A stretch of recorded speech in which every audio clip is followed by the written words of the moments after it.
Is On the Go's #1 fan. Tomorrow it could be you, but today it's Virginia Middleton. Why? Because Virginia ran the Tely 10 yesterday with my diminutive alter ego, Bobble-head Ted, at her side. And Virginia is on the line now to tell us that tale. Hello. Hi, Ted. So how'd you do?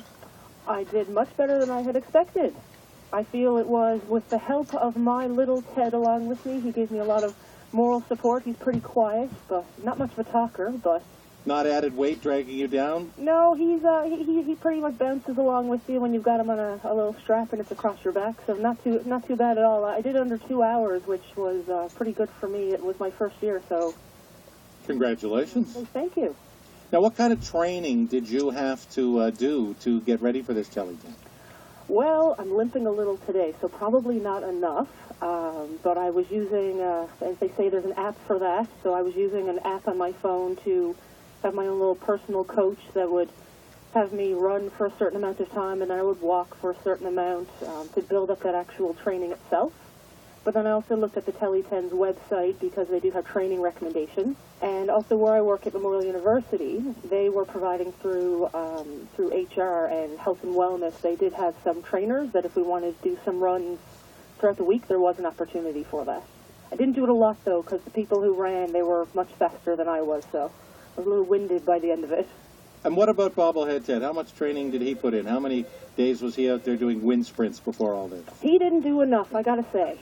He didn't do enough. I was really carrying the weight, but he acknowledged that on his Tumblr. He knew that I was going to be carrying most of the weight of us. He was encouraging, but I think next time I'll have to actually have him out there training with me just so he knows how long it takes to actually get there. Nodding sagely only gets you so far. Mm-hmm. Did it seem longer or shorter than you expected, the run-in from Octagon Pond?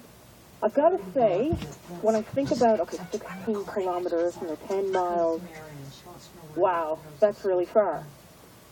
But once you get started, I have to say, once you hit the halfway mark. Where's that? That's around in front of Mount Pearl Square, what was Sobe Square. Okay. That's around the halfway mark. I didn't even see the 5 mile mark, and I joked at the 6 mile. I didn't see the 5 mile mark, and I'm not going back for it. But once you get to the once you get halfway, it's like, okay, that's only, okay, that's halfway, great.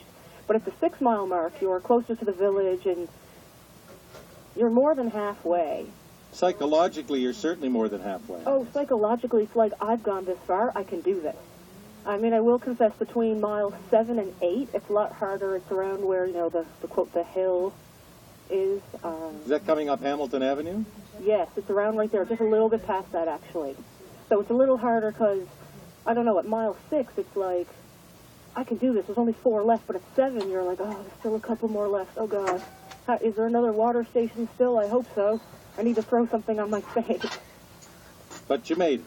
I did, and I have to say, kudos to all the people who live along that route that were out there with hoses, spraying runners, and also all of the fire stations that we passed had a hose running that when they saw runners coming, they turned it up a bit and you could run through the water, which not everyone did, but I was really grateful for that. Bobble-head Ted's paint didn't come off. No, not at all. Although the little penny I made for him, I didn't waterproof it, so it was pretty tattered by the end of the race. Now, Paradise isn't the only place you've taken Mr. BHT. Where else has he been on your nickel? Well, he's an international traveler. I should have gotten a passport for him at this rate, I think, because he went with me to Taiwan when I participated in a Rotary International Group Study Exchange. So he was in the area of primarily Taichung, which is in the western central area of Taiwan. So he was with me in Taiwan, and then afterwards I took some time for vacation and I went to Japan, so he went with me to Japan. I've had him in different parts of Canada. He's been to New Glasgow, Toronto, Barrie, a bunch of different places. Whenever I travel, I try to take him with me because he certainly likes to go places. Both he and you get around way more than I do. Oh, well, hopefully you can live vicariously through some of the photos that, of things he's experienced, but he's certainly a traveler. He likes to be on the go, shall we say. You've set up a Twitter account and a Tumblr page for Ted. I gotta ask you, why? Why? Because it's just something fun to do.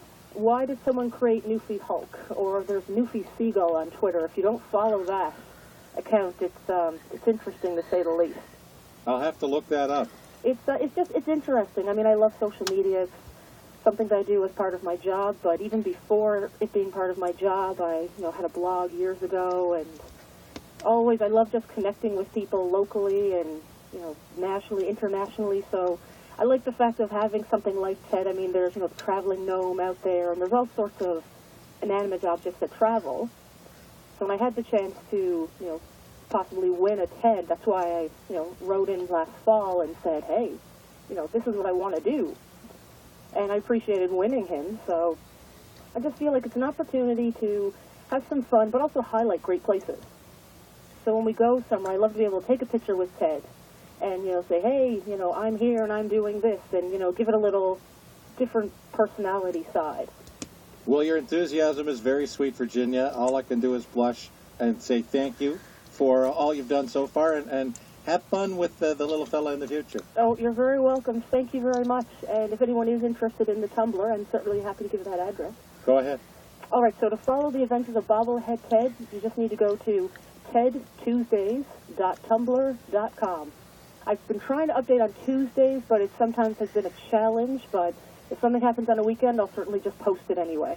And on Twitter, he's at Bobble-head Ted. He certainly is, and from that I created a Gmail account just because it was just easier to have all of his things together. I joked he started becoming a bit of a diva when we came back from Japan. He wanted to start going online and letting people know all the fun things he was doing, so it was just easier to set up everything in his name. You're a saint, Virginia. Thank you. Talk to you next time. Take care. That is Virginia Middleton, who is today on the Go's #1 fan. As I said earlier, tomorrow it could be you. You want to win a Bobble-head Ted? Call Talkback right now and tell me about the charity event you're taking part in this summer, or the one you're about to take part in. We'll throw everybody's name in the on-the-go recycling bin and give away 3 Bobble-head Teds, the thinking man and woman's garden gnome. It's your only opportunity to win one until the middle of September. What charity event?